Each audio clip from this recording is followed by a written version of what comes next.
right. So the wonderful world of medical terminology. This is going to be kind of a big part going forward. Obviously, as we go through the chapters, we're going to be using all sorts of medical terms, medical terminologies. It's going to be when you take your testing, that stuff is going to be in those terms. They're not going to be putting them out in layman's terms. They're going to use the medical terms for this stuff. So it's a good foundation to it, and we're going to try to express that with, when we're talking in here, we'll try to use medical terminology with each other just so we can get used to the idea of using those words. If you struggle with the pronunciation, I do with a lot of them, especially medication-wise. Obviously using generic terms is fine. So, question on that. Yes. In the fire service, we're told, plain English over the radio, pronunciations get wonky with bad service. Why is that not a thing with radio reports to the hospital? Excuse me, I want to burp here. I mean, obviously, we talked a little bit of that with, ETOH on boards last week. Yeah. But with, unless you're trying to talk around the patient. Yeah, no, you bring up a good point, because you're right, radios are not always crystal clear. They get scratchy, they get staticky, you can't always hear. Using normal terms and common terms over the radio for a radio report is perfectly okay. But you should still get used to using those terms so you understand the differences. And a lot of medical terminology is broken into prefixes and suffixes with a lot of stuff you'll see. And so that will be the biggest things is hypertension. Well, what's hypertension? High blood pressure. Hypotension is low blood pressure. So we'll be going over all that stuff. So just knowing that stuff, because when you do get to the hospital to do your verbal report, that's sometimes when it becomes important to tell the doc it's hypotension, not hypertension, because they might have heard it wrong on the radio. Which is where it would come in handy to say, patient's got low blood pressure. So you can say that over the radio. You're not wrong. You don't have to use medical terminology 100% of the time. And we'll go over, there's actually a slide in here that talks about that. Okay. But do what's comfortable to you. Okay. So, obviously, components of medical terms, they're compounds. They're made up of multiple of 2 or more words. So, a few of them. Roots, therm, heat, means heat. Combine that with meter, you get thermometer. It's a heat meter. Same with prefixes. You got dis, tachy, suffixes of itis, and iac. So in this case, hemophiliac. Cardiologist is another one example. So we got cardio, which means the heart. You have ology, that's the study of, and ist, someone who specializes in it. So you have cardiologist is someone that specializes in the heart. Cardiology is the study of the heart. So this is just an example of kind of how roots and suffixes work with each other.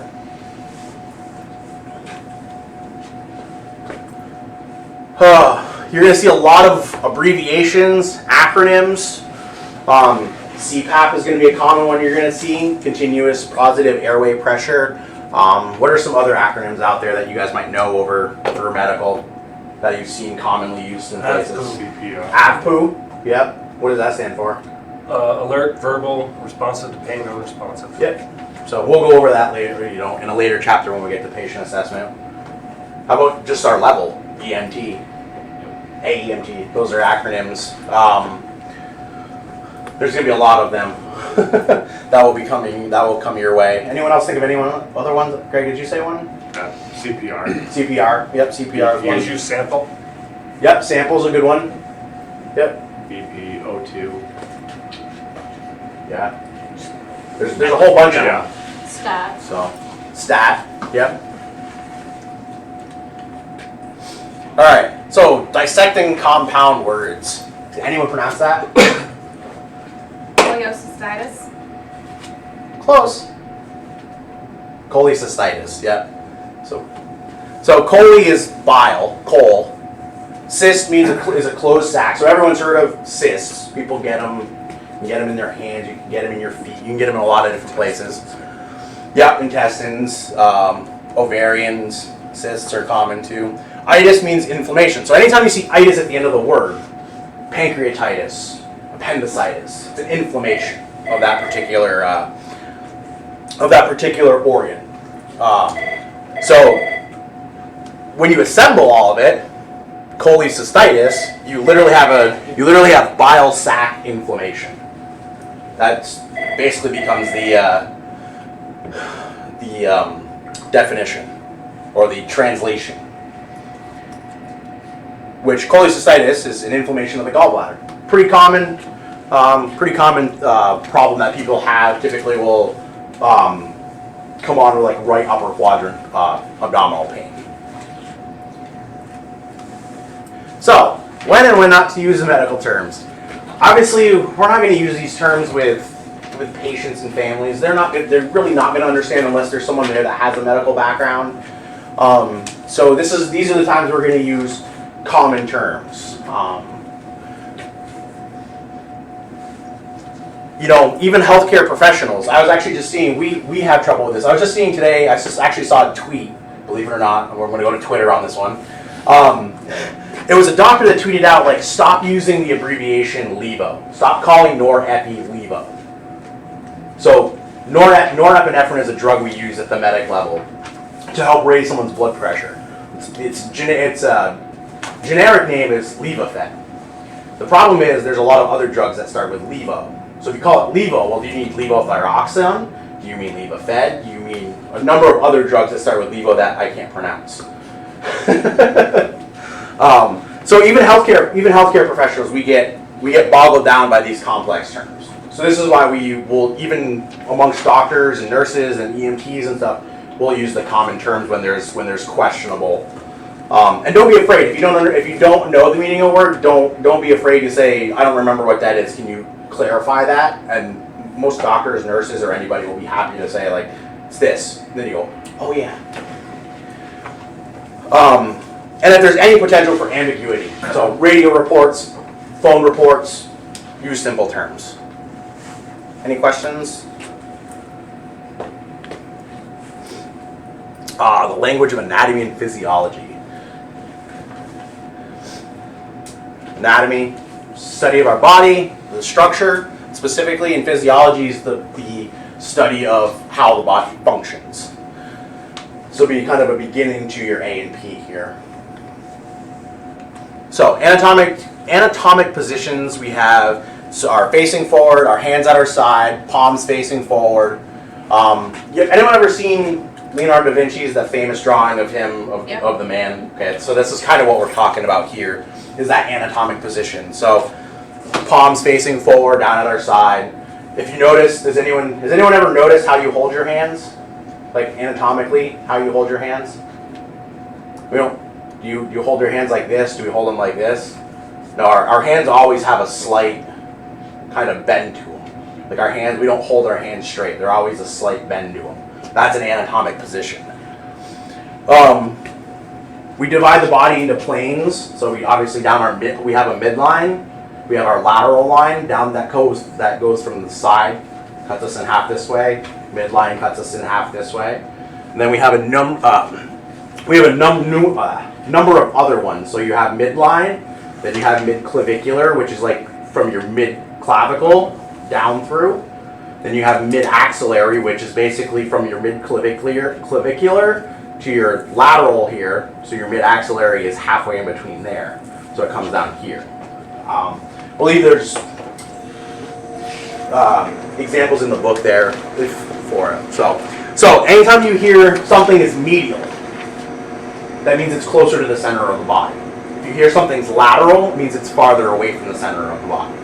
So typically we'll use these terms for like hip dislocations.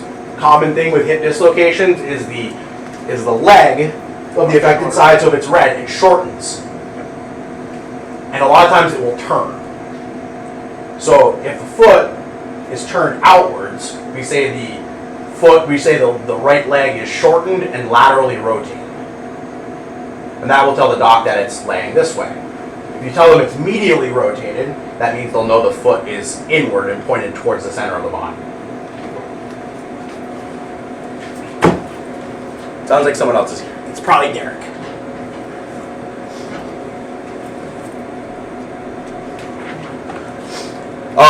Bilateral means both sides.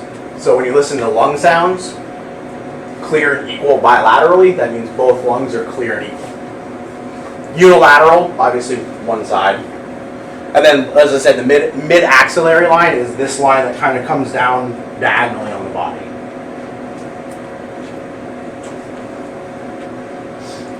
Anterior, posterior, pretty straightforward on those, front and back. Superior, above, inferior, below. So if something's superior of the umbilical cord, of the umbilicus, which obviously our belly button, it's up. If it's inferior, it's below. So you can use that, it's inferior to the left nipple. So they'll know it's 2 inches inferior to the left nipple, so they'll know it's 2 inches below the left nipple. Things like that. Proximal, going to be closer to your torso. Distal, farther from the torso. Palmar is your hand, references to the palm, obviously, and plantar to your foot, to the sole specifically. So here's kind of just a quick kind of anatomy of cranium. How would you describe the thorax in relation to your pelvis?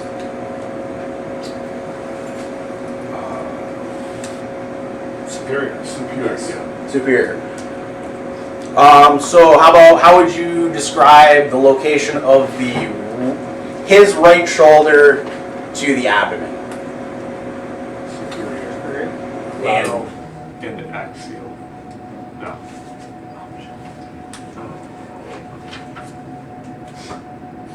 Distal.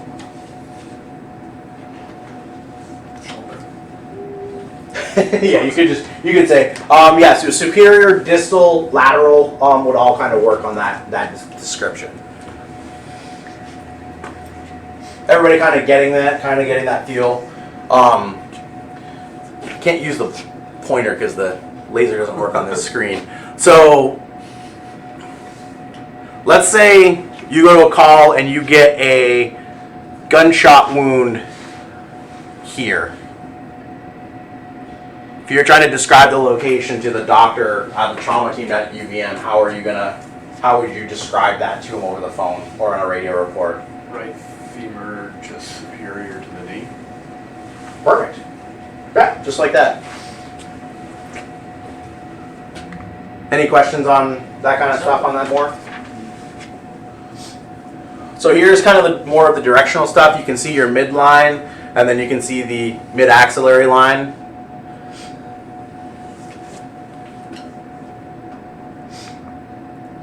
So you could say proximal to the knee, right? As well. Yeah, you could say proximal to the knee. Superior would be better because it gives them that idea that it's above, just above the knee. Yeah. So Mid shaft. yeah, you could, depending on where in the thigh, it could just be a mid-shaft right thigh, or you could do 2 inches above 2 inches superior to the right kneecap. So you could describe it in multiple different ways. A big hole. Yeah, big hole in the leg, bleeding lots. So the midclavicular line divides our chest into regions. Since there are 2 clavicles, there are 2 midclavicular lines, left and right. Some more, just a description of the planes of the body. Our transverse plane. These are the actual these are the actual terms that you probably want to remember. These might come up on the testing. So your sagittal plane is the frontal one, the midline. Our frontal plane is the coronal plane, which is the mid-axillary line. And then you have your transverse plane that goes through the center, just below the pelvis, hips. So those may come up on the test. It seems like something they would probably ask. So our abdomen is broken up into 4 different quadrants. So we have our right, left, or right upper, left upper, right lower, left lower. Pretty simple. Those are abbreviations on the side. RUQ, LUQ. those are perfectly acceptable abbreviations for writing your report. So those are accepted abbreviations. When it comes to that, you can write RUQ, and that will mean right upper quadrant. Oops. More directional terms. So as you can see, it's divided along the belly button. So that's your center point. So it comes down and comes across the belly button. As you can see, there's a lot in each one of those quadrants. So depending on where that pain is, can tell us what organ system is in play. Sometimes abdominal pain is so generic and generalized that you're not going to be able to tell. Especially with like intestinal pain. Intestinal pain can be any of those 4 quadrants. Typically, like liver and gallbladder issues, pancreatic issues are typically in this kind of right below the epigastric region here. So you'll see in this right upper quadrant, you see your little gallbladders right here, right next to the liver. So typically that right upper area is kind of where we have liver, gallbladder issues. Our left side is typically where you'll see some pancreas. You also see some stomach, spleen. Spleen can come into play with trauma. Bruising on that left side can indicate that the spleen is ruptured. And then your left and right lower quadrant. What's the famous thing in the right that they appendicitis, right lower quadrant pain, right? Yeah. Right down here. Hurts like the dickens. Typically they'll have trouble moving their legs.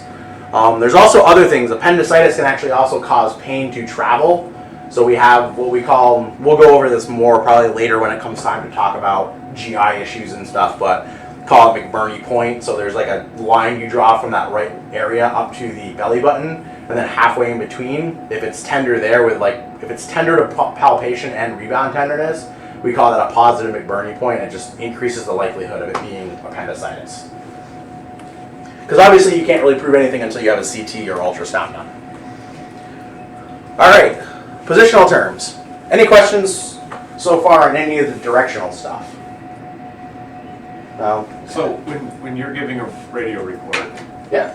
obviously you're not going to say they have appendicitis, but can you say suspected appendicitis? Absolutely. Okay. Yep. You can say like based on the assessment that we suspect the patient is having appendicitis. Yeah, 100%. Yeah, you do want to try to stay away from being very specific, but saying that you're suspecting something is perfectly okay. So positional terms. Supine. We kind of talked about this in a recent class. Supine. Laying on the back, prone on your abdomen, flat on your abdomen. Recovery position. It's also known as the lateral. So recovery position is positioning a patient on one side. It's also known as right lateral recumbent or left lateral recumbent. That's another way you may see it written out. Preferred for any unconscious non-trauma patient. Why do you think that is? Vomit. Bingo, vomit. If they had known this in 1980, John Bonham would still be alive today. Sorry, no Led Zeppelin fans in here. Well, he might have made it till the next day. Well, that's true. But a simple maneuver like this probably would have saved his life. So these are just a girl in a bathing suit showing this. So there's your lateral recumbent. So in your report, like you find a patient in that position. Yeah. Yep, 100%. Tell her friends thank you. Huh? So if you find a girl in that position, you tell her friends thank you. Yes, absolutely. She looks happy. Thank you for caring. Yes, she does. I don't know if she looks happy. She looks kind of annoyed. So some other terms. Fowler. This means if the patient's in a Fowler's position, it means they're sitting straight up. Semi-Fowler's is typically leaning back. Semi-Fowler's is probably the most common position we transport patients in. Seems to be the most comfortable for them. Sitting typically will be for respiratory patients. And here's a good paramedic using all the straps on his stretcher, including the shoulder ones. Where's jumpsuits now? Sorry. Look like a bunny. Doesn't wear those at night anymore. anymore? They used to wear them at night here. Yeah, no, we don't. I think only one person still wears it. Yeah. And the rest of us just wear our regular clothes. One of the services I used to work for actually did a photo shoot for one of the EMS books out there once. So obviously in medicine, we have a language of our own when it comes to the way we communicate with each other and other medical professionals.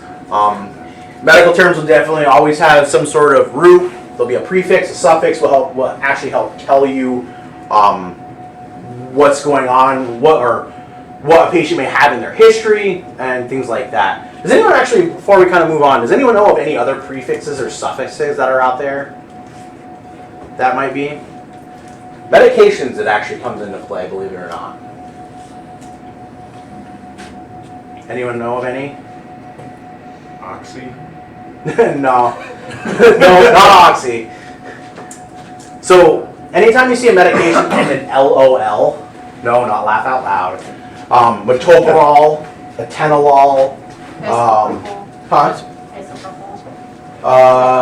yes, labetalol. Those are beta blockers. They're a beta blocker medication. The use of those medications is to lower somebody's blood pressure and also to keep the heart rate down. Lisinopril. So lisinopril is actually different. So pril is a different one, P-R-I-L. Pril is actually, anytime you see those, it's an ACE inhibitor. So ACE stands for, oh my god, it is angiotensin-converting enzyme.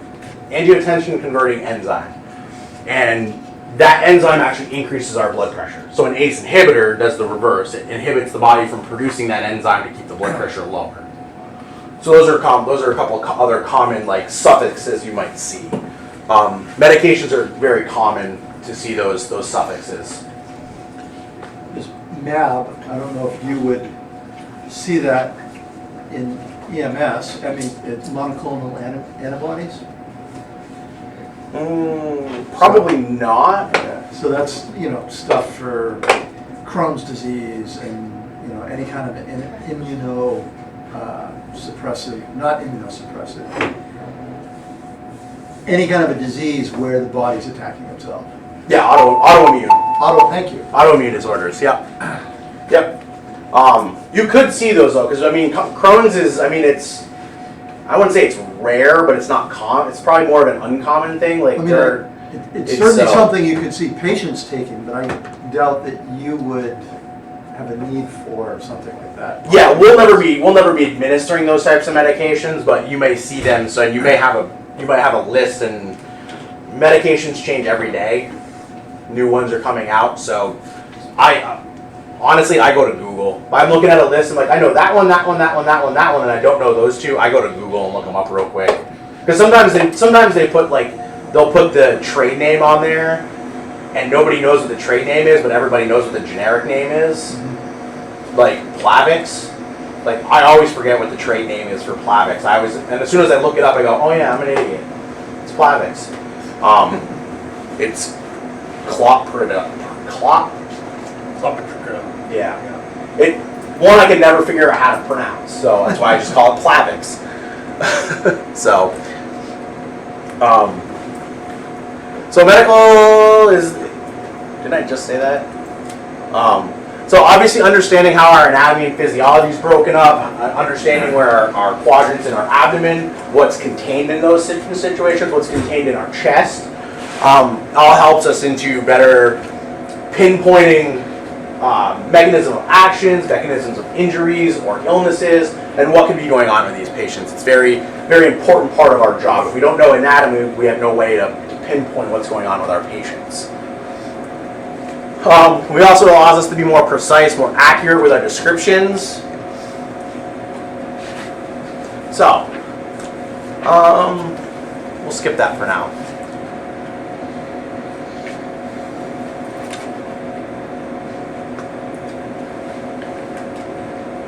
Alright, so you respond to a teenage boy who's taken a hard fall from his dirt bike.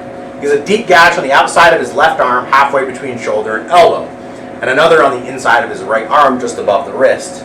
His left leg is bent at a funny angle about halfway between hip and knee. When you cut away his pant leg, you see a bone sticking out of a wound on the front side. How would you describe your patient's injuries over the radio to the hospital staff? Who wants to take a stab at this? I'll back it up too if you want to read, if you need to read that again. Open femur fracture. Would On be- which side? What, I think what's it's that? right, Left leg. left leg, yeah. Yeah. Anyone want to take a stab at what a radio report would be like? You don't have to worry about vitals or anything. Just kind of go with the descriptive thing of what we've been doing. Laceration on his left arm, inferior of the shoulder and mid shaft between shoulder and elbow. Another laceration,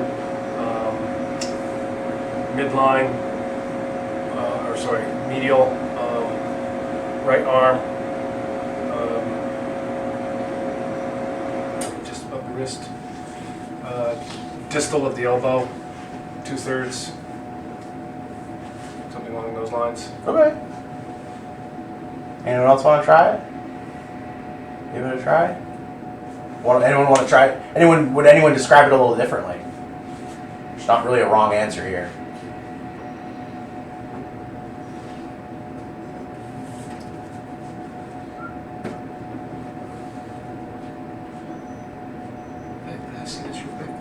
Sure.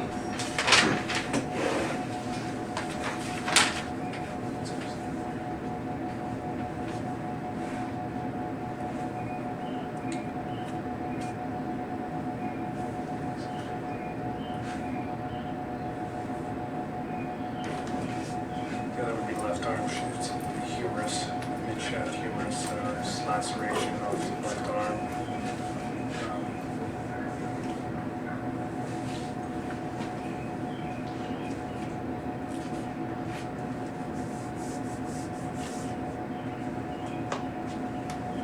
I forget what you said about the hip. I see it, I just can't remember how you phrased it like 5 minutes ago. Halfway between hip and knee. Oh, So that would be mid shaft. That'd be about mid shaft of the femur. So that one's kind of a trick question. I feel like they're throwing in there to that. That would just be mid shaft, and that's mid shaft femur is mid shaft femur. There's not really another way to describe it. So obviously you're looking to treat all injuries here, but obviously the femur fracture is the priority. Yeah, that's sure, it would Also, be. if It would you be. get Here we're just looking at like just trying to how Yeah. how are you describing this over your radio on your radio report?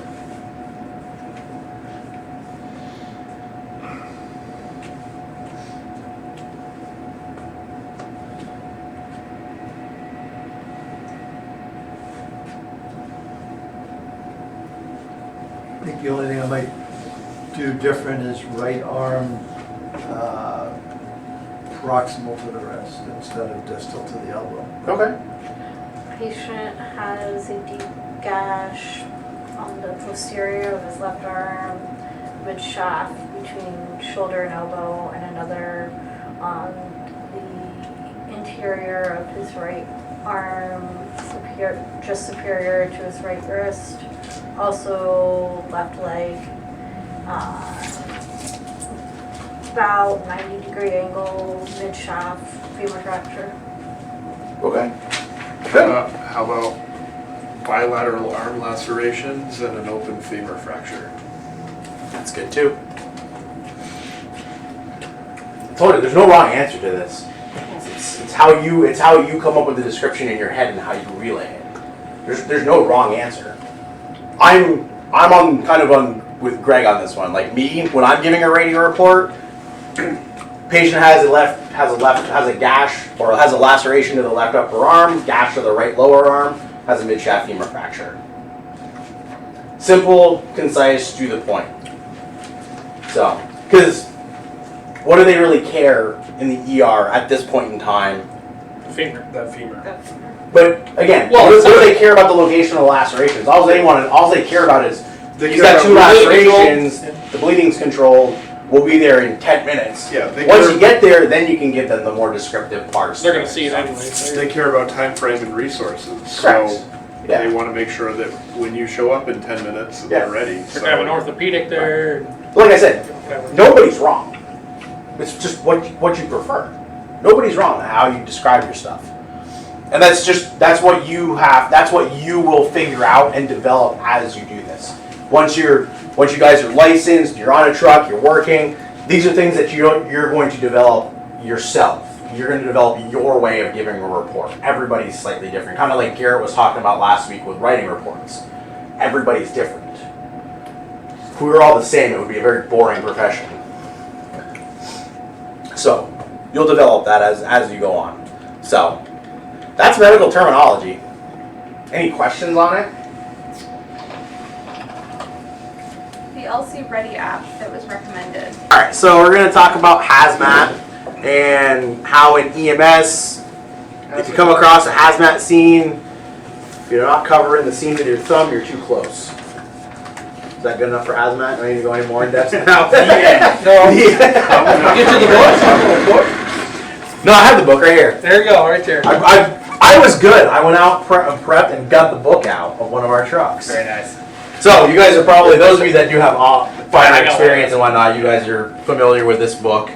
We'll talk about it a little bit more here. Real quick, taking inventory on books with out-of-focus printing. I got in touch with the rep. I can get replacements. Has anybody else noticed, like your book? Anybody else? Not Anybody yet. at all? No? Check the same page as he did. I haven't seen anything It yet. was, Like 160 to 180, somewhere around 160 there. to 180. Well, I mean, pages there's or- 100. No, yeah, I mean it's like 250 range. to 200 pages long. But like, Okay. if you guys flip to like 160, 170, 180, somewhere around in there, they're all pretty blurry. At least in this book. So Okay. And of course, Your being the book's guy that not runs the that. printer company. You had your glasses. I don't do it. here we are. Yours is good? Chapter 9 and 10 in my Chapter 9 book and 10. are rough. It just gives you a small headache from reading it quickly. Yeah, that's not helpful. But the material ought to give you a headache. No, I think we're good.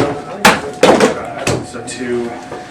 Can you imagine if they did the eye chapter and blurry vision? Oh my This God, is that'd be really cool. It's like, maybe I have that. Here, you can see what I'm talking about. Oh, yeah. Oh, that would definitely, yeah. Just close one. If you close one eye, does that work? Just got some 3D glasses. No, There you no, go. it doesn't work. That's the idea. Put 3D glasses on. Yeah, that chapter's supposed to be read in 3D. Yeah. You had a special The book. material really jumps out at you. Yeah. It's actually Joe's book. That's alright. All right. So 2, and I'll check with the those who are absent. If anything, they should do the OBGYN book in chapter in 3D. Oh, Make the pictures really jump out at you. That sounds like a real birth control class. Yeah, it does. Alright, well, joking aside, back to the boring stuff.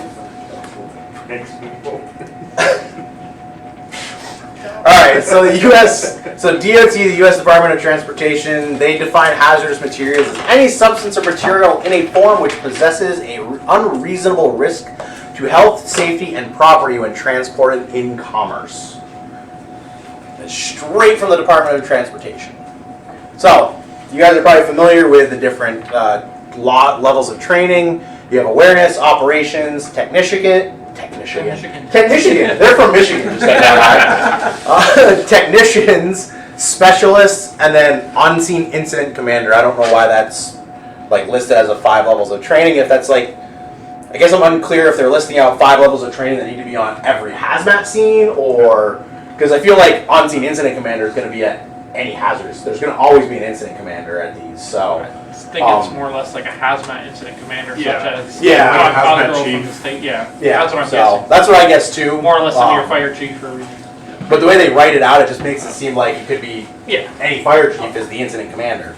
So, but it makes sense that it would be like some sort of like hazmat chief. Because we're going to be in conjunction So. with them anyway. They're going to be up here. It's that big. All right. So our responsibilities are to basically recognize a hazmat incident. A lot of times, sometimes depending on where you are, EMS is the first one on scene. You get called to an accident, overturned tractor trailer truck. A lot of times that's all the information we have. So sometimes depending on where you are, if you're in a rural town, EMS might be the first on scene before the fire department gets there. So it might be our job to recognize this. So we need to be kind of know what our common carriers look like.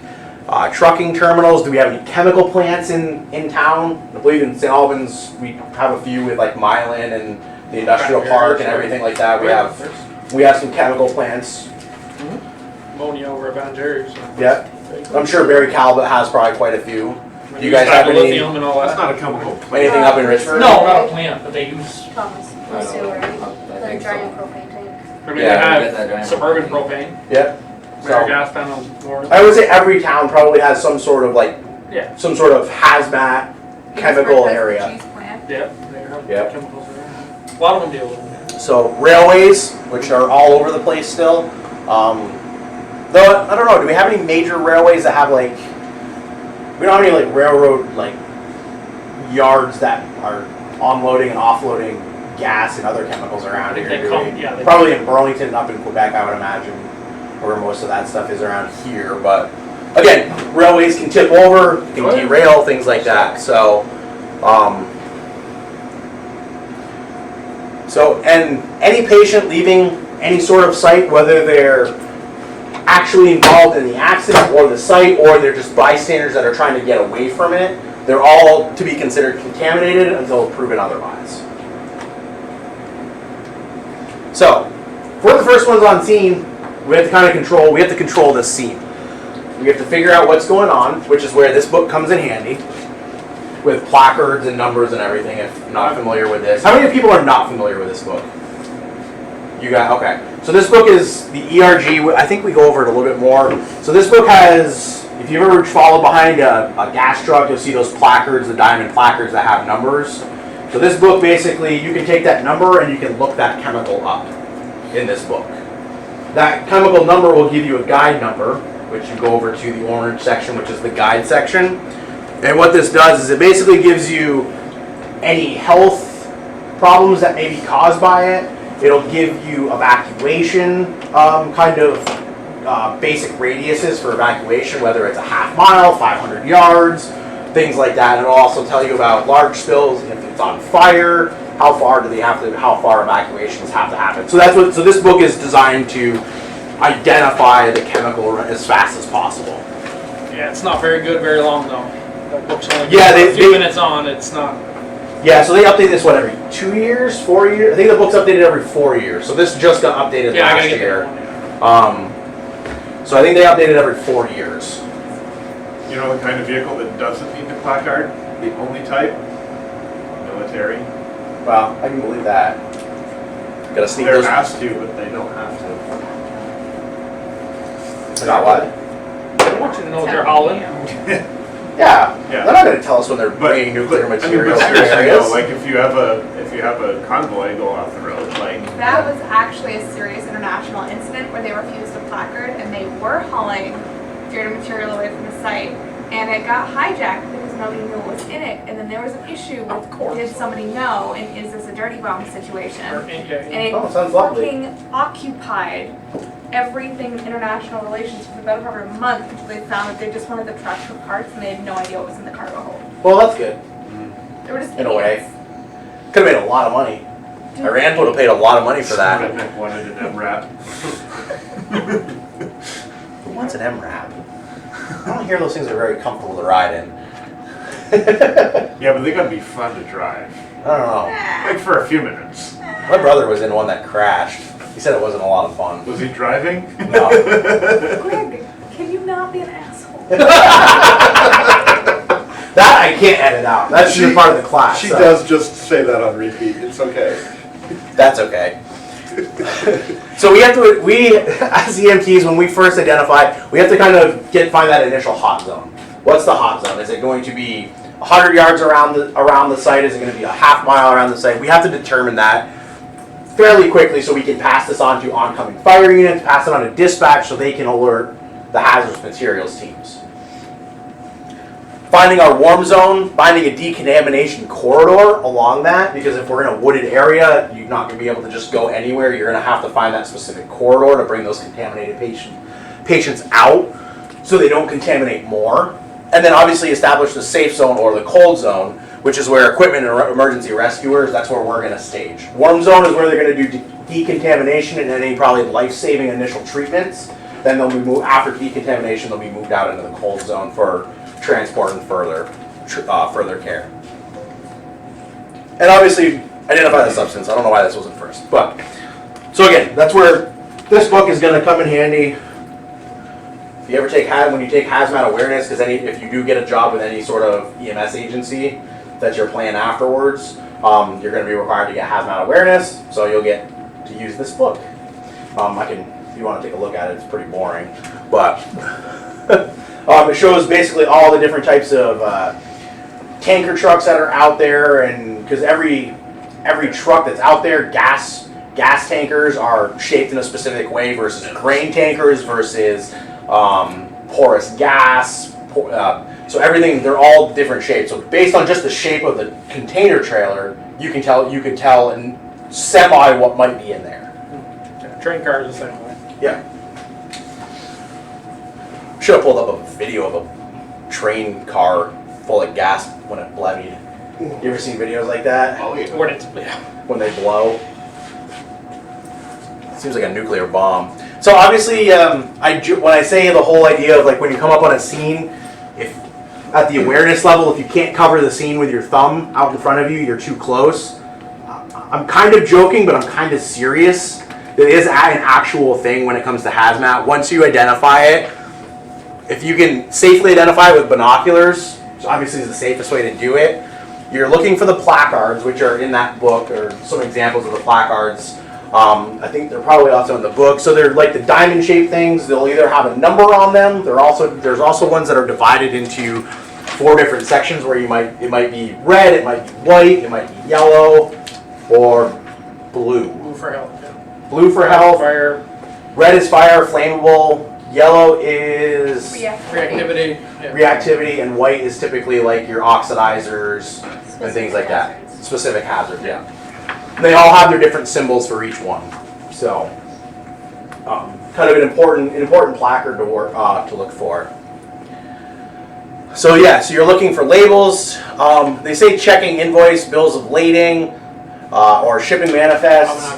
You're probably not going to be able to unless the driver has somehow made it out of that area with all his paperwork. Most likely has it, but It'd still be contaminated, and you shouldn't be approaching. yeah, but people might not know they're contaminated, and they might just be trying to get away. So He knows what's in there, he's out of there. yeah, Exactly. he knows what's in there, so he crashes that truck. If he's not hurt, he's running. Whether that's back towards EMS or away from the cops, who knows? But you know, he might think to grab his safety sheets. They used to be called MSDS sheets. Material safety data. What is that noise? The chain of SDS. Somebody's going to It's Derek.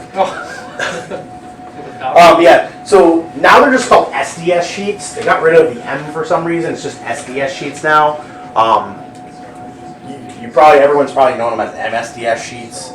So interview workers or others leaving the hot zone, obviously get expert advice about your next actions. That's where your emergency guidebook comes in handy. Chemical Transportation Emergency Center, so Chemtrec, they're a 24-hour service that you can call and you can give specific information to, and they will help with plans and evacuation plans and how far you need to spread out, or how far you need to make warm zones, hot zones, such things like that. Kind of like the poison control of chemicals. There's also another one called Chemtel, kind of the same thing. Both Chemtel and Chemtrec they're US and Canada friendly. So if you're in Canada, the same rules apply up there with Chemtrec and Chemtel. So you can give them the same kind of information, and they will, kind of like with poison control, they can fax or they can send certain information over to dispatch that can be forwarded on to hazmat teams. I imagine most times hazmat teams are probably going to be talking to these guys anyway. So, obviously you can keep a list of state and federal radiation authorities. Regional Poison Control Center, something we don't think about in terms of a hazmat center as medical providers. Poison control is going to be actually a great tool for us. anyone know the number for poison control in Vermont? Garrett said he was gonna show us. Supposed to and get it. I think he forgot. 1-800-222-1222. Yep. There you go. What? You look at that like Darwin missed you. Wow. Feel the love. Wow, that is a. I'm gonna have to remember that one. That's a good one. She's got a list. But poison control is actually fantastic. The poison control for the Northeast is in Portland, Maine. I've called them multiple times on medical calls. They're a fantastic resource. Very friendly, very quick with information, and happy to talk to you about stuff. So here's your ERG, the emergency response guide. Last picture was taken in the last version. So we're gonna also now we're gonna start talking about some treatment areas. We're gonna see some overlap between Hazmat and MCIs next, as we talk about things. So the rehabilitation operations, this is gonna be in the cold zone. You're gonna try and make it protected from the weather. So if you've got pop-up tents, or even if you have a building that you can take over or something that's got enough room, you could use that. You want to large enough to accommodate multiple crews. So you might actually want to call Vermont Tent Company and have them bring one of the giant big tops. So you might be in a big scene like that. Make it easily accessible to EMS units. That's what's nice about those pop-up tents. Trucks can back right up to stuff. You can back the doors right up to it so you're not bringing people out into the weather. Try to make it free from exhaust fumes. Kind of hard when you get ambulances in and out of there and fire trucks and other vehicles. But yeah, try to make it as separate as you can. And obviously you want to make it allow for a rapid re-entry into an emergency operation. So you want to make it easily accessible to the warm zone so they can get back in there if need be. So we're going to be caring for our injured and contaminated patients here. We're going to be decontaminating in the warm zone, and we're going to treat them in the cold zone, like we said. So field decontaminated patients, they're not always considered clean. It's pretty much a very kind of routine decon, whether it's compressed air blowing on them or showers or whatever, depending on it's going to be all dependent on the chemical and how you get decon and what they use. But I think the common ways are typically air or water for initial decontamination. PPE for certain hazmat professionals or firefighters. If you're providing fire suppression for certain things, your gear will have to be decontaminated before coming out. Yeah. So it's kind of going to be like that scene from Monsters, Inc. Yes, it's a good way to think about it. Just not as violent. I know when I was in the fire department, we used to decon our gear even after fire calls because you never know what you might crawl around in people's houses. There's chemicals all over the place in houses that we don't think about. So we used to actually spray our gear down while we were still standing in it, and our buddies would scrub us down with like Dawn dish soap and whatnot and spray us down. So just because you never know what you're crawling in. Never happened in the city.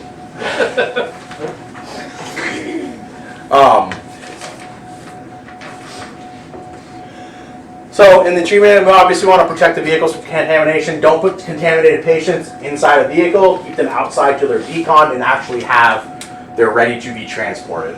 So there's typically an initial decon, and then there's usually another secondary decon later that will tackle more specifically to what that chemical So these or patients aren't going to be materials. clothed after because you're going to strip them right down. Most likely no. They're going to require blankets. They're going to require clothing, gowns, whatever. Whatever you have. So,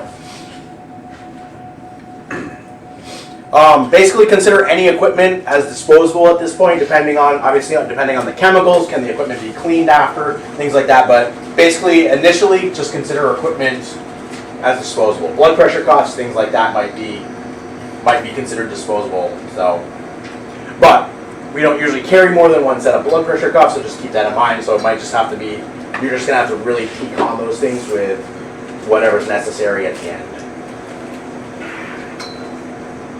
For the new firefighters out here, your structural firefighting stuff is not designed for hazmat work. I guess in a few cases, I mean, you wear it for like gas leaks and things like that to prevent fire, for like fire suppression for propane leaks and things like that. But we're not involved.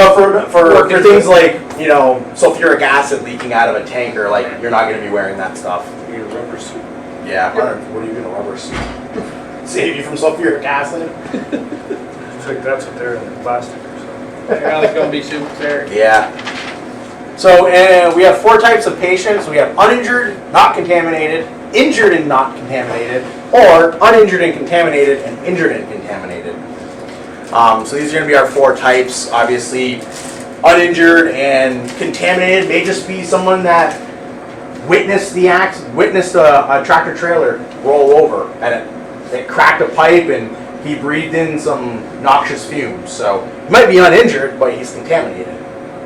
So keep that in mind, that anyone that's in that hot zone could be contaminated. Or it could be the driver itself. It could be the driver itself. It might not be hurt from the accident, but he might have gotten a big old whiff of something, or he was just in the hot zone, so therefore he might even not be injured at all, regardless, medically or physically, but he's still contaminated. You tagging these people? You could. You're probably not going to be near these patients initially. In the treatment area, you probably will be, actually, because this is after they've been deconned. So I guess it's going to be dependent on how many people you have, whether or not you're going to use MCI tags. Who does, Hazmat would be doing the triage. Hazmat would probably be doing the triage, or it would be done in the warm zone as they're coming through decon. So. And then someone takes in the cold area and starts directing, this is green, this is yellow. Yeah, yeah. Okay. An MCI system would work well for this. Again, depending on the patients. I mean, if you only have 2 people, then setting up a full-blown MCI scene is not going to be like needed. that train accident down there in Burlington. Yeah. They hauled everybody out. Yeah. So. No one knew what was wrong. Yeah. So that would be a case where MCI tags would be very handy.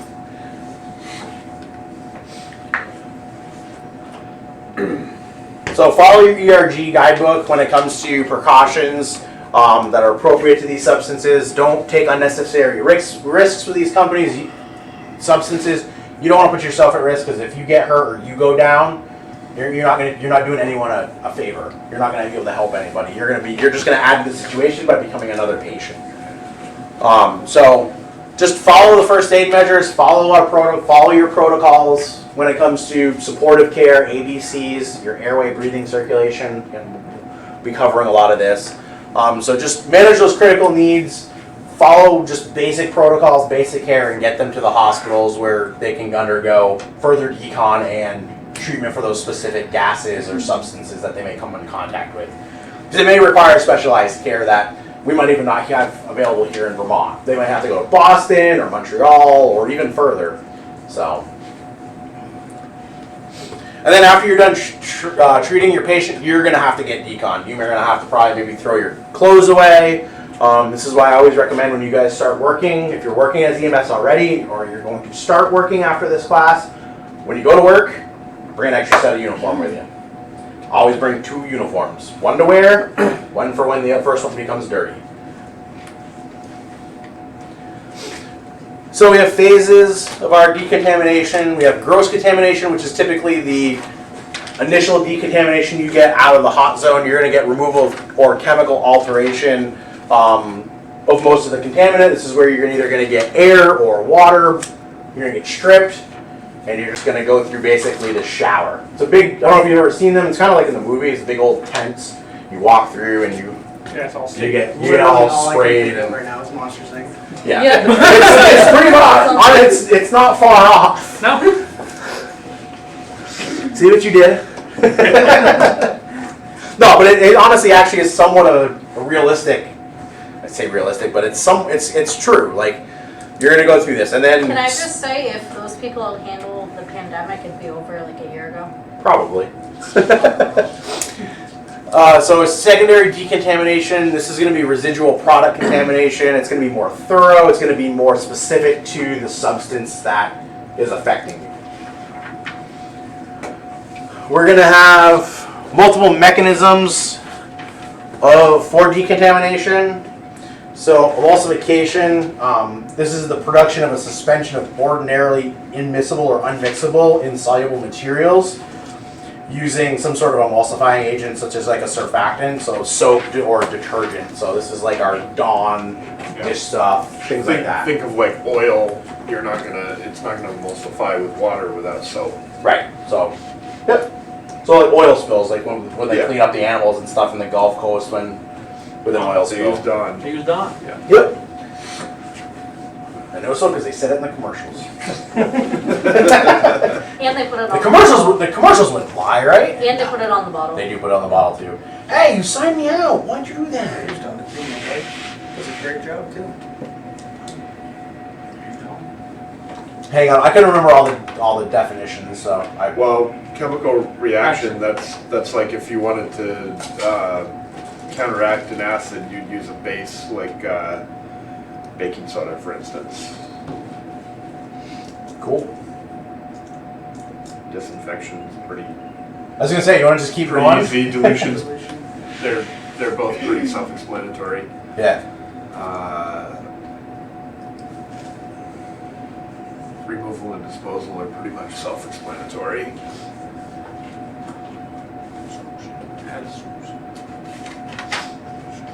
Yeah. So absorption or adsorption is the penetration of a liquid or gas into another substance. So like the idea of water soaking into a sponge. That would be that's the idea behind absorption of something. Basically, the wrapping yourself in something that will absorb the chemical or substance off your body. Yep. So that's what that is. Speedy dry. Yeah, speedy dry is a good way to think of that. Dilution would be, I guess, would be your water showers. You're just trying to dilute everything off you. I guess that's also kind of qualifies as like removal also. The solution to pollution is dilution. Yes. That comes in handy when you move on to your advanced levels too, when you're talking about fluid management and stuff. So what's that first one? Emulsification, that was the surfactant, like the soap. Oh. Using like soap, Dawn dish soap on like an oil. And then disposal is like an aseptic removal of a contaminated object from a host. Using sterile instruments. Yeah.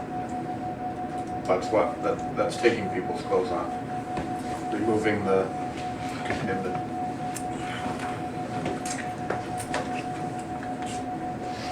Decontamination procedures.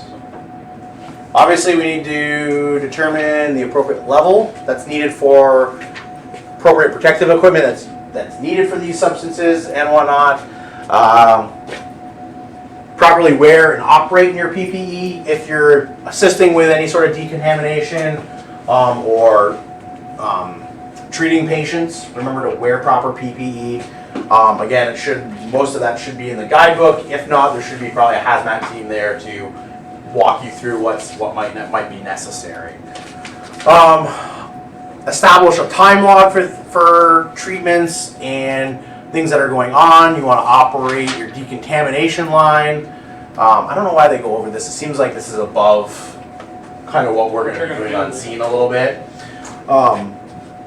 Prioritize decontamination of patients according to a triage system. Again, we might not be doing the triage because we're not going to be in the hot zone necessarily with those, so it's probably going to be as they're coming out of decon in the warm zone. But trying to establish if you can work with the hazmat team to be maybe in the warm zone and have a say in which patients go first, so we can take the most life-threatenings first through the decontamination line and get them to treatment first. Well, they may also, you may also be consulted, like 100%. They may be saying, hey, I've got this person, this person, this person. Yep. This is what the injuries are. What do you want first? And they may let you come into the warm zone too for those particular things for our expertise in the medical side of things. The hazmat teams also they may have medical personnel that they have with them that are capable of doing the triage also. Yeah. So we all know we all operate with multiple different licenses. You guys are firefighters and hazmat operations level guys. You're also working towards your EMT. We all have multiple levels that we can pull out of our wallets. We're going to be performing triage in PPE. We got to be able to communicate while in PPE. That's probably the hardest part, especially if you're wearing anything that really blocks your voice in. It's kind of annoying unless you're in like an actual air pack that has enunciators on it, and even then they can be Still not great. not great. All depends. just a basic list of equipment. It's kind of good to have just around your stations because you never know when stuff like this might come up. But buckets, brushes, decontamination solution, and tubs. Carl Swamp Fire Department. They got the trailers. Oh, do they? Yeah.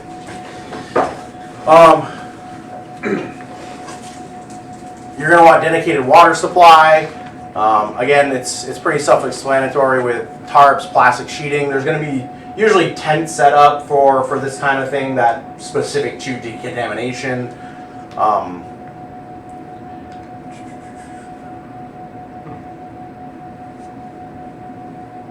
Yeah, A lot of equipment. it is a lot of equipment. It's a ton of it. That's why I'm glad I don't do hazmat. You could be called to assist in the setup of the decom line. Yeah. Well, it's just funny, they're gonna put them through decon, and then have you seen the hospital stuff? They have like 3 cabinets up here that are full of like decon equipment for their own decon like tents and whatnot to put patients through, and Yeah, it's because they do it better than everyone else anyway, but that's a separate story for another day. have it. Contain your runoff best you can. Obviously you don't want this stuff, you don't want this hazardous water that's got all this solution running down into the drains in the sewer system. Yeah, you'll end up with St. Albans Bay. You're gonna have to probably, with some of these hazmat clothings, it may require a second person to assist you getting into it and out of this PPE. So just keep that in mind that it can sometimes take 2 people to get in and out of these big old suits. Pee first. I'm sure you can. Yes, go pee first. take It's a you all great down. idea. All right. Any questions on hazmat? Not really. So essentially, we're just like, oh crap, this is a hazmat situation, and then we get like, yeah, I assume since we're the ones that find it, we get cleaned off first, right? And then we just like go Far back enough to the away. Hopefully, if you're back far enough, you don't need to get cleaned up. You need Yeah. to get Hopefully, cleaned up yeah. before The idea would be hopefully you see it before you get there, so you can identify it and not be in the hot zone. Yeah. So, again, not always easy with roadways in this, like in this state where it's a lot of S curves, a lot of corners. You may not see it until you're The right on notch. top of it. Yeah, the notch. That truckers are still dumb enough to go up. Yeah, let's not talk about that. We got time. I'm not sure how they missed the 5 signs on each side that said, "Don't go this way." Well, for a while there, they thought it was because they're from Canada. I heard that happens more. I did hear that too. Now they make it semi-remote.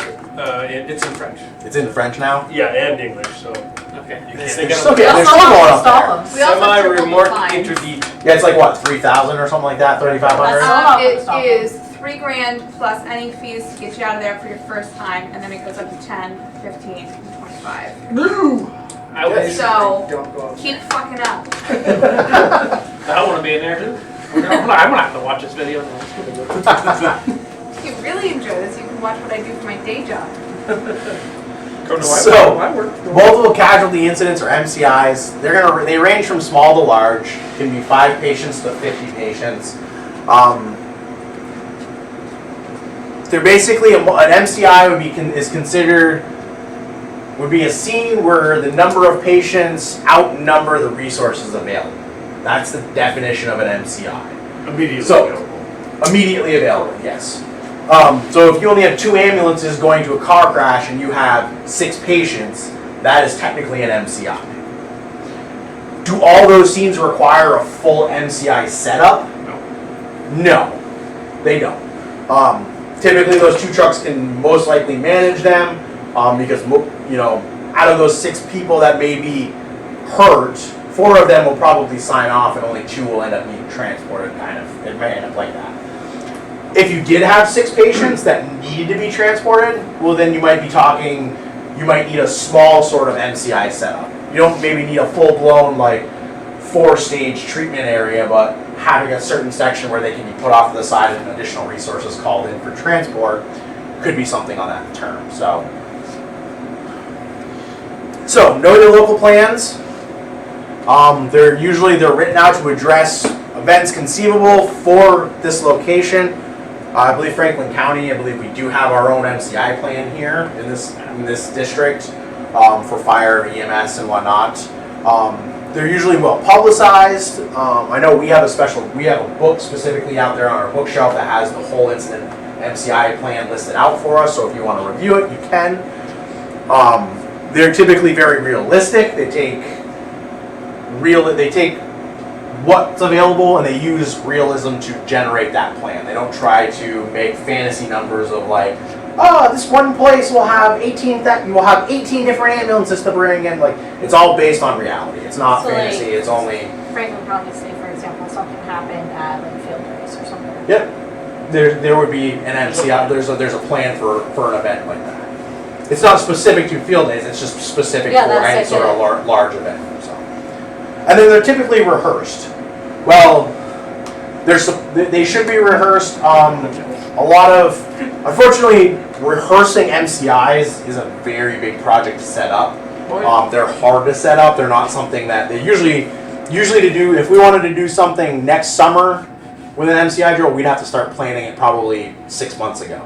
Like, it takes a long time to get all the resources planning these things and coming together and coming up with a plan, coming up with patients, with vehicles, or whatever you're planning on doing. It's quite a feat to do. They operate under the NIM system, the National Incident Management System. Anyone here not have their NIM certification or ICS stuff? I don't know what it is. I don't know what level they got. Your incident command system. So ICS 100 and 200 are the old incident command systems. They're still relevant today for smaller things. For larger scale, like MCIs, everybody uses what's called the National Incident Management System, or NIMS. Typically, your basics are NIMS 700 and 800 are your classes. If you want to check them out and you want to get those certifications, which you're going to need for employment, if you want to work anywhere, you can go right to the FEMA website and you can take the classes right online. How many classes Too many? is there that I have to take after this class? Too many. Each one of the ICSs and NIMS classes range between 2 and 3 hours each. So Videos. they're Did you videos. fire one? No, I never went that far. You didn't, oh, so you don't have your hazmat. You didn't So- show up to fire meeting. I was on city years ago. I didn't show So, up. She wants me to the- go to Enosburg. The NIMS system contains five different plans or command wings. So there's operations, planning, logistics, finance, and then a single incident or a unified command system. Each one of these branches has its own like head that reports to the overall commander. So the incident command is assumed by the most senior member of first service on scene. So that could be anybody. That could be you guys. That could be you guys. If you're the first person on scene, you're the incident commander until somebody else gets there to take control from you. So it'll be your job to do the initial scene size up. If it's a car accident, you may have to report back that you have 2 cars head on, fluids and entrapment are present. You report back that to dispatch so they can inform fire. Once fire gets there, most likely they're going to have an officer that's going to take control from you.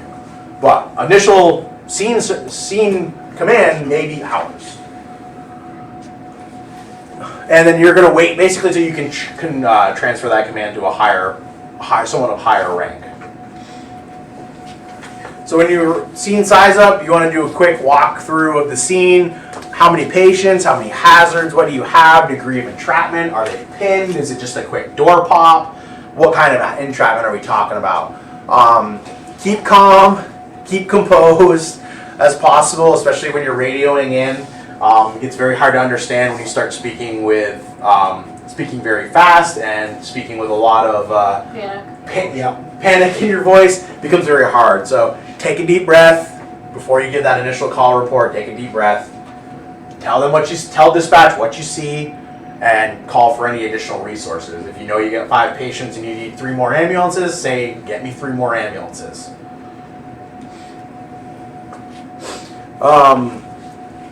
Just going to give a brief communications on your arrival. You're just giving a brief report, kind of like with the fire service when you pull up on a structure fire. It's, simple 2-story residential home with flames through the roof. Could be something as simple as that.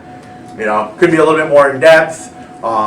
When you're turning over command, it's best to have this face-to-face conversation with the command staff. It also helps save putting stuff out over the radio because everyone has Scannerland nowadays. So if things need to be kept on more of an internal level, it's best to do stuff face to face.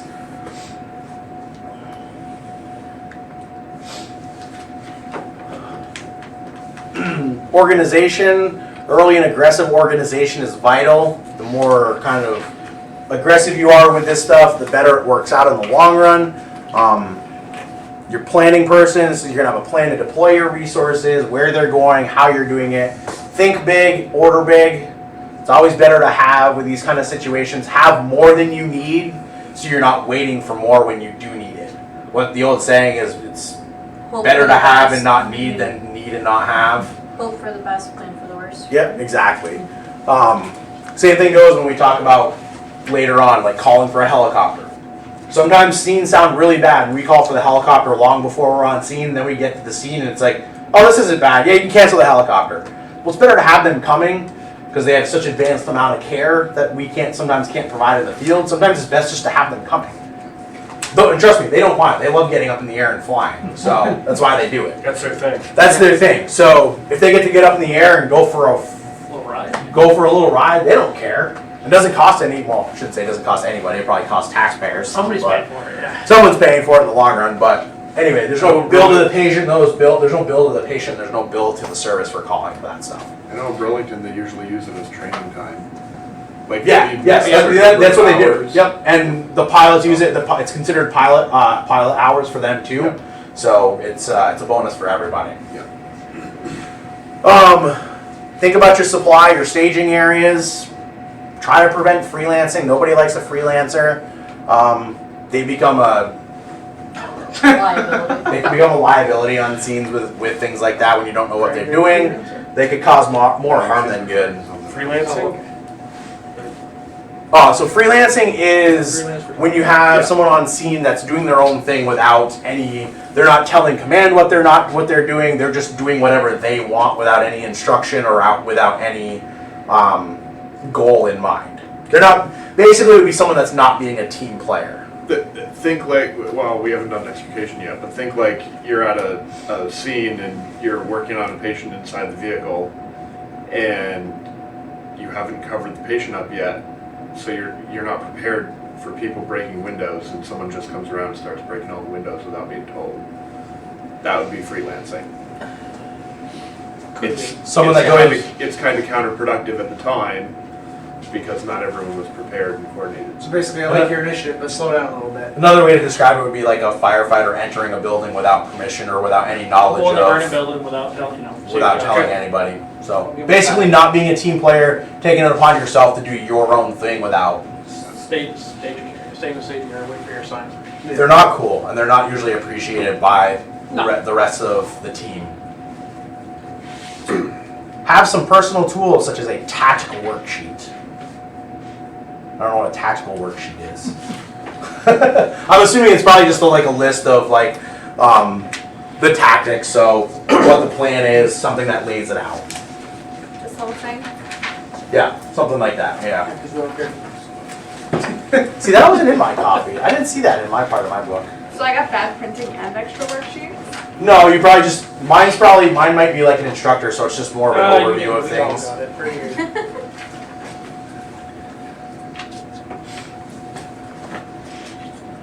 Scene management. Senior person, actually, hang on. Hey, Derek. Yeah. You want to grab one of our tactical bags? Scene management. So, senior person on first arriving EMS is going to assume incident command. We talked about that. We're going to oversee medical aspects and all safety of the personnel. We're going to designate area supervisors if you're the one that's being in charge. So that's going to be Greg, you're going to be in charge of the treatment section. Victor, you get triage. You're in charge of triage. You're going to be in charge of transport. So it's going to be designating who's going to be in charge because nobody's going to get transported without her say, and no one's going to get, and people are going to get broken up into their specific treatment areas based on what you say. As people bring you the patients, like, hey, I got a yellow patient. Where do you want them? Yellows are over there. Okay, we'll go over the colors here in a few minutes. So it's all to you. You two are talking constantly about who's ready to go to the hospital, who's not ready to go, who gets transferred first. It's basically So- incident command. It's basically incident command, yep. You're gonna be working with fire and police commanders, you're gonna keep them in the loop of how many patients you have, how many need to still go, how many still maybe still down in vehicles.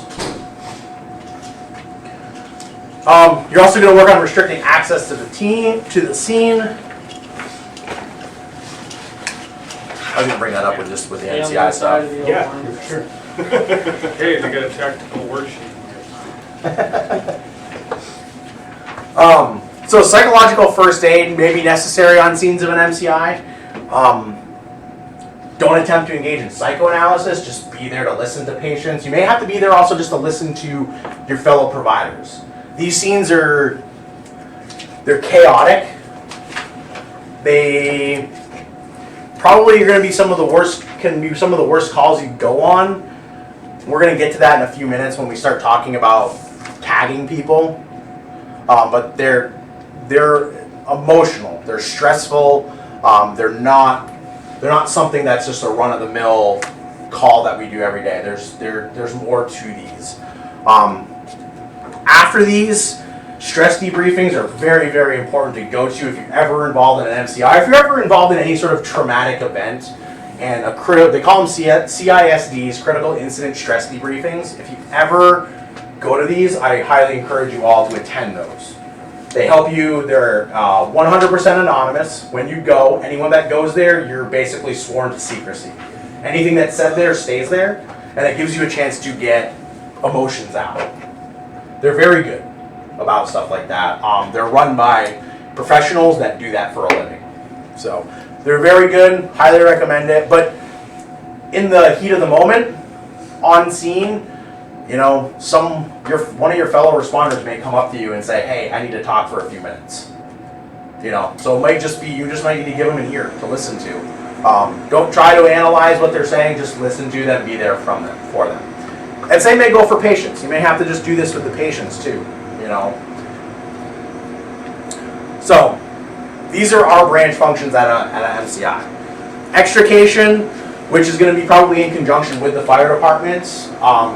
We might necessarily do the cutting, but we're going to be working with them about which patients are coming first. And that's going to be based on triage.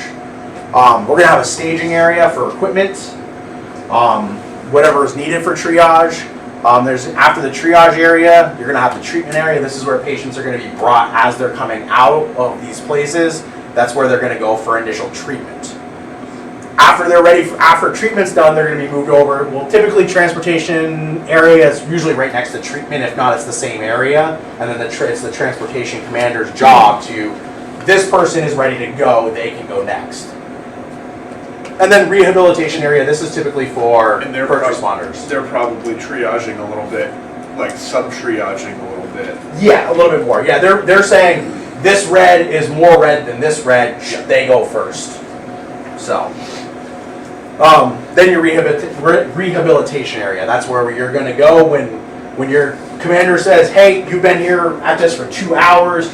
Go take 15 minutes in the rehab area." That's where you're going to go. Sit down, get a glass of water, grab a snack. A lot of times these situations fire departments may have their auxiliary units there, or sometimes just Good Samaritans bring down coolers of water, snacks, things like that. So they'll be there. That's where the rehabilitation area comes in handy. So, the goal of triage is to afford the greatest number of people the greatest chance of survival.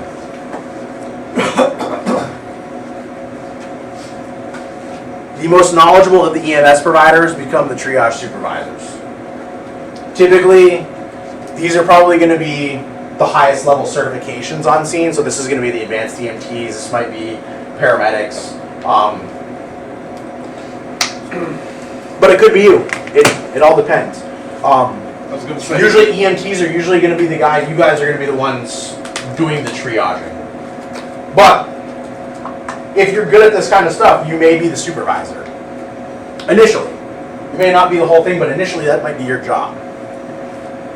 So, primary triage. We have priority 1s, which are treatable life-threatening illnesses or injuries. We have priority 2s. They're serious, but they're not life-threatening. Priority 3s are what we call our walking wounded. So priority 1 is red. Priority 2 is yellow. Priority 3 is green. Priority 4, it's also sometimes called 0. Priority 0, they're dead or they're fatally injured. Okay.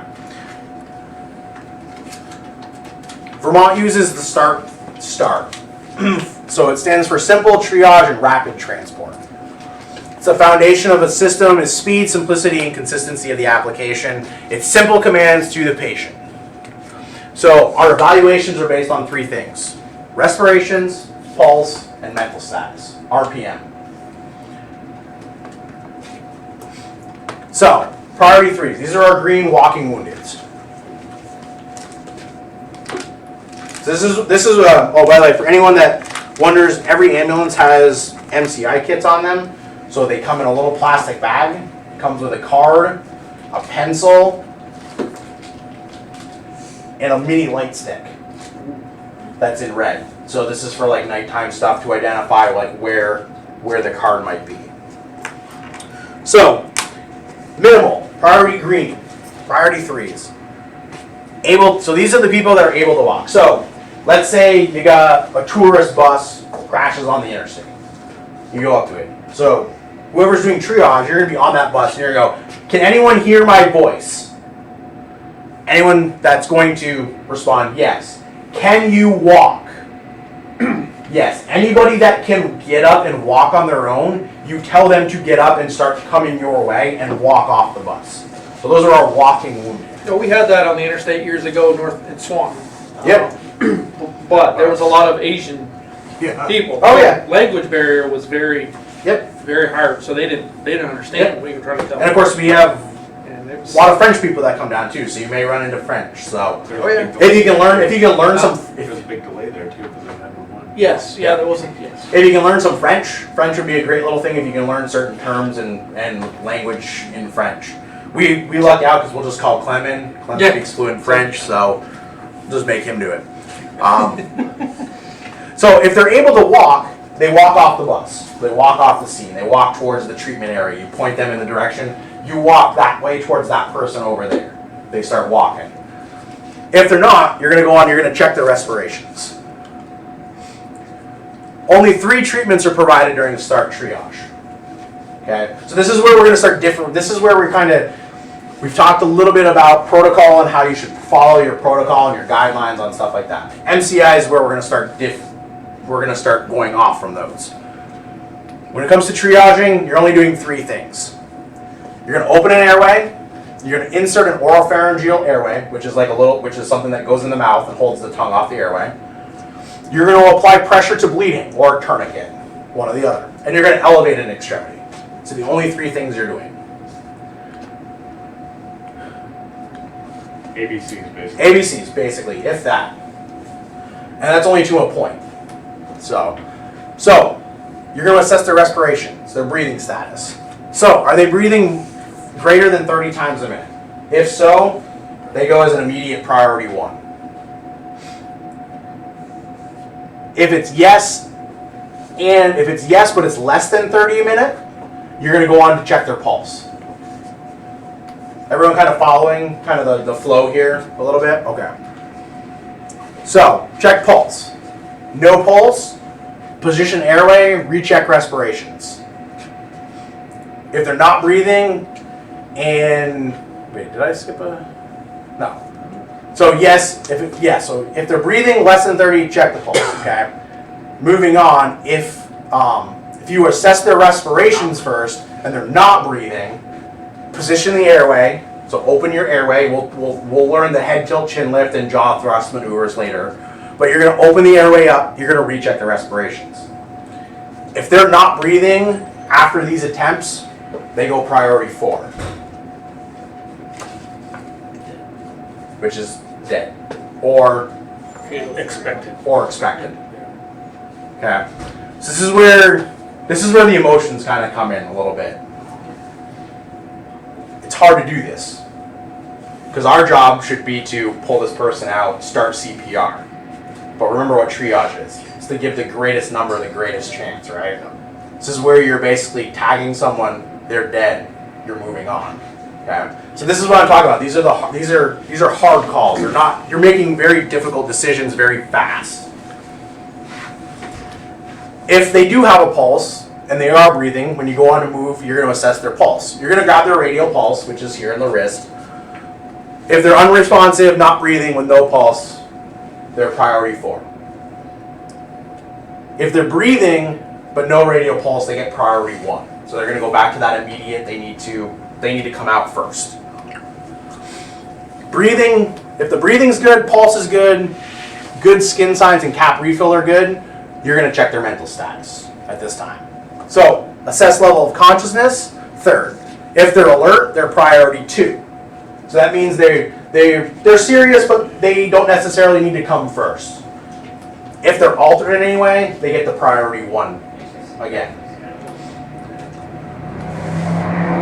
So now you're going to re-triage your priority 3s. Once they reach the treatment, they're going to get a re-triage. So they're going to get the RPMs, they're going to get respirations, they're going to get pulse and mental status checks at that point. So, has anyone actually looked at the triage tags before? So they're pretty cool. You can actually peel these off to the specific things. There's information you can write on here, patient details, vital signs things that you might have done. There's also little stickers here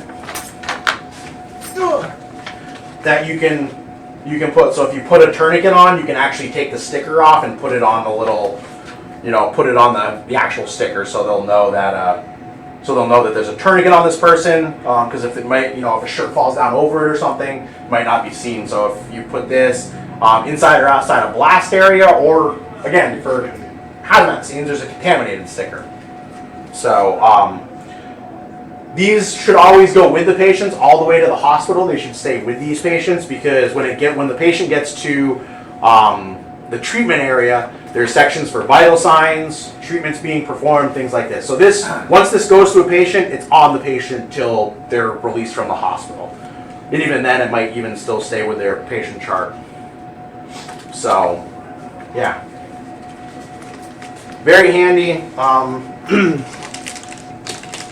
this is it's a red light stick that comes with it, so I don't know if it's supposed to be only used for like immediate patients, or if it's just meant to kind of put with the patient to identify that there's a patient right there if it's dark. So your priorities, again, 1 is red, 2 is yellow, 3 is green, 4 is black. These also have the expectant, they have the grays,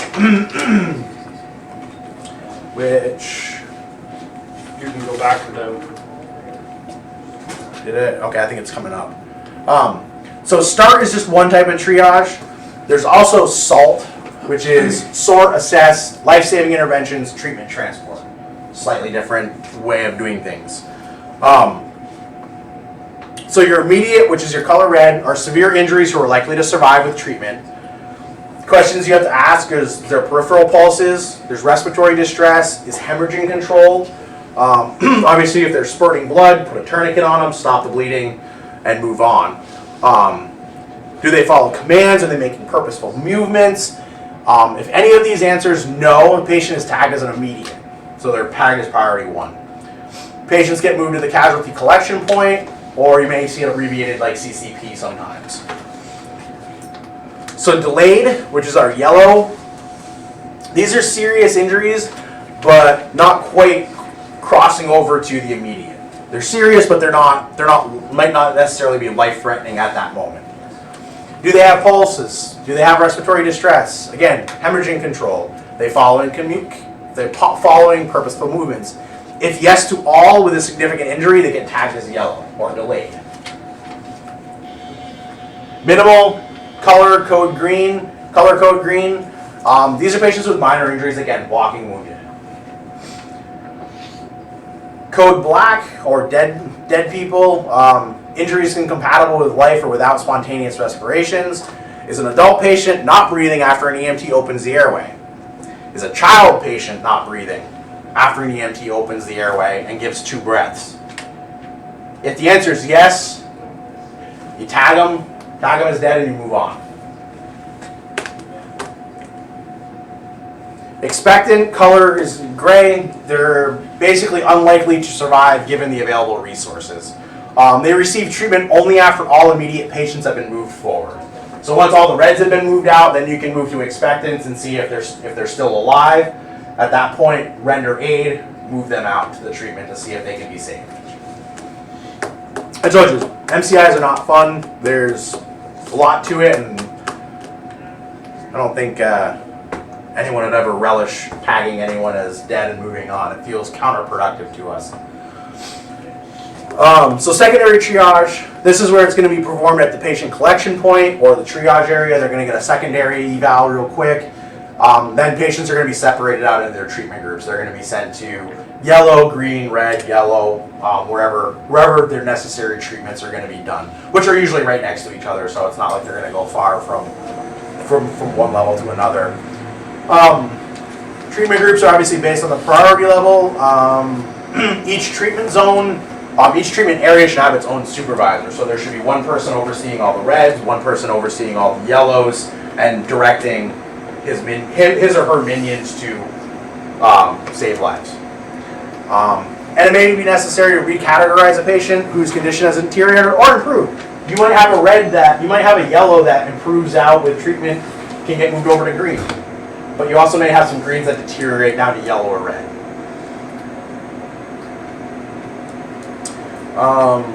Once assessed, triaged, and treated, patients are transported according to priority. There's going to be staging areas where ambulances are going to be specific to transports. The staging supervisor keeps track of the ambulance vehicles and personnel, and the transportation supervisor is going to arrange who goes and which ambulances are up to take patients and which ones are going to go. Obviously, part of doing this, we want to make sure we're talking to receiving facilities early in this. We need to find out what their capabilities are. Like, are we going to be bringing red patients to Northwestern? We had something here in St. Albans. You think we're bringing red patients to Northwestern? No. If they're stable enough, they're probably going to be going direct to UVM to the trauma services. Northwestern's probably going to get greens and yellows. They're probably not going to take a red unless there's an immediate need that's for something that can't be provided in the field, such as like an airway. If we're unable to medicate a patient and get an airway in them, they may need to go up to Northwestern to be what we call RSI, or rapid sequence intubation. They may need to be given medications to stop their breathing so a breathing tube can be put down. Hemothorax. Hemothorax, we can handle. You guys can do it. But medics can handle that stuff in the field. But it depends on what your resources are. If the medics are all taken up. Yeah, it's going to be dependent on the resources. But hemothorax is something that typically needs a chest tube, which you can get a lot of air services. Like I know DART places chest tubes in the field. So some you may have some people that can put that stuff in. It's kind of one of these weird things where if you did have a helicopter on the ground and they were helping out with treatment area stuff, if they put a chest tube in, here's the weird thing. If they put the chest tube in and get it all hooked up to the suction, a paramedic can take that person to the hospital. It doesn't have to be a critical care medic to do it. Medics can Medics can take a chest tube already initialized. So once it's in, a medic can take over and can handle the suction of it and do all that stuff. And that's the only time you can kind of break the rule, but if you're above your specialty, you're not taking over somebody else's work. Correct. Like, it's again, MCIs were bending the rules a little bit. So, so the transportation officers, not individual EMTs, should communicate. So we want to make sure it's only one person communicating with the hospitals. That way there's not any sort of overlap or misdirection with multiple people, because you know how lines can get crossed when multiple people start trying to do the same thing from different, talking to different people or whatnot. Communication gets crossed and things get left out.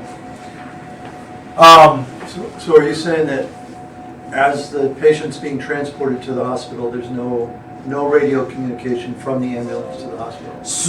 That's the next point. Okay. So yes, there's going to be, but you're not going to give your typical radio report. You're going to you're basically giving basic information.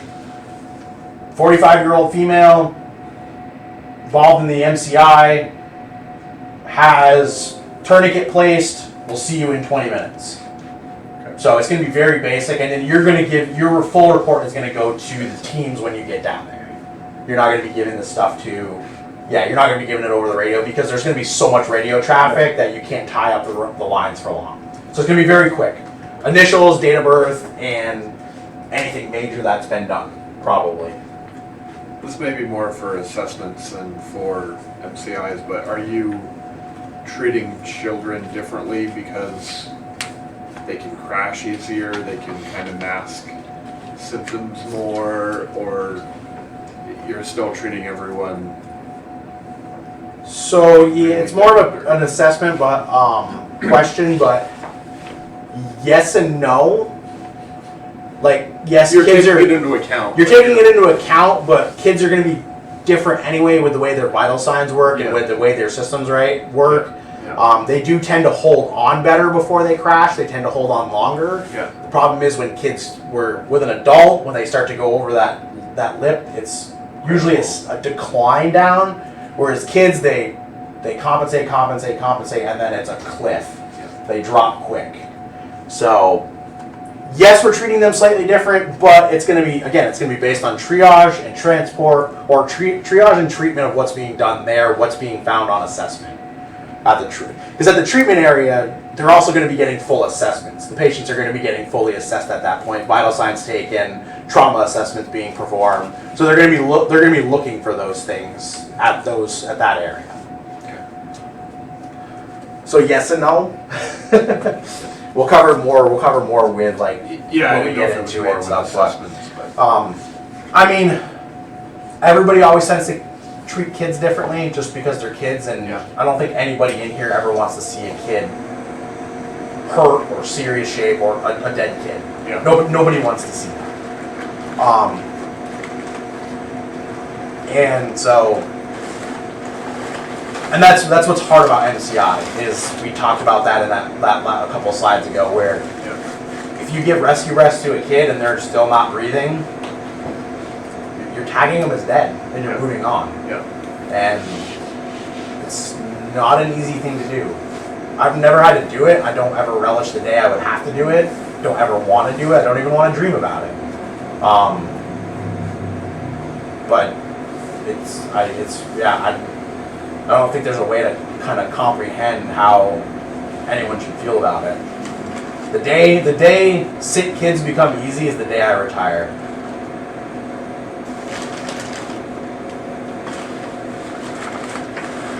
Whew. Kind of a heavy subject when you talk about stuff like that. We had a really nasty accident last night in Pittsburgh. Yeah, I heard. And that's kind of like top of mind because if there were multiple patients there, that's a hard to get to campsite. That's a hard to get out of the campsite. And it's kind of top of mind right now, but. It is, a lot of people. Stuff. Yeah. Oh, I know. I've had five. I've had 5 kids. And it brings back the other ones. It does. You've had a couple. It's not children are never an easy subject to talk about in this business. No matter how grizzled of a vet you are, it never becomes easy. And the day it becomes easy for you is the day I would recommend you turn your license and your paperwork in and retire. Because it should never be easy. So, I went to a rather unique MCI, probably 6 or 7 or 8 years ago now. It was a school bus with almost 36 kids on it. And the first EMT to show up, they did something kind of unique. They already had another bus there. The school had already sent a second bus, so the bus actually got there before the first ambulance.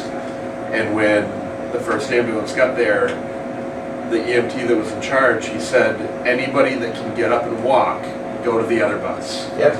And that instantly moved all the greens to the other bus. Yep. And it was just a really neat way to pretty instantaneously divide out. Shit, it was probably 28 of the 34 people in that bus. Yep. And that's what the whole idea of doing that is that those simple commands of like, can you walk? Great, go here. Whether it's go on that bus, or you see that guy standing over there by the ambulance, go walk to him, go see him. Because obviously we want to be able to get to the people that need, I don't want to sound cold when I say this, but we don't need to be wasting time on people that on patients that don't need treatment. So greens don't need attention right away. So we need to sort those guys out quickly, and then once they're out of the way, we can start working Which is on the patient. also why you're sorting out black. Right. Okay. There's nothing we can do for them. Sad as it is, but Does that include heart attacks? you're not going to be able to. Well, It would you mean use someone that's somebody- actively complaining of chest pain? And, yeah, or unresponsive and, Well, just I mean, vitals are off the charts. you're going to be following the triage guidelines. Okay. So if there's a pulse and they're breathing a certain Breathing. amount of times a minute, you either give them a red or a yellow designation, and they're going to get moved. but if they code in front of you, they're going to be black because you've got other reds to deal Yeah, with. exactly. You're not So gonna, you're not going to initiate CPR. it's a hard one to say, but it's going to be dependent on how they're presenting to you. Yep. So, yeah. You're certainly not doing 20 minutes of compressions and No, pretty much nobody is going to be getting CPR in the triage section. Even actually in the treatment section, it's going to be a rarity. Again, because you may have 5 reds and only 4 people to deal with 5 patients, so, you're going to be working on the ones that need the attention the most, and, so. Alright, I think we, had enough of that. Well, so I mean, any questions? Any more questions on Hazmat or MCIs or IS or NIMS or anything like that? Any questions on anything? If you Did you find out on medical terminology which was the best for flashcarding?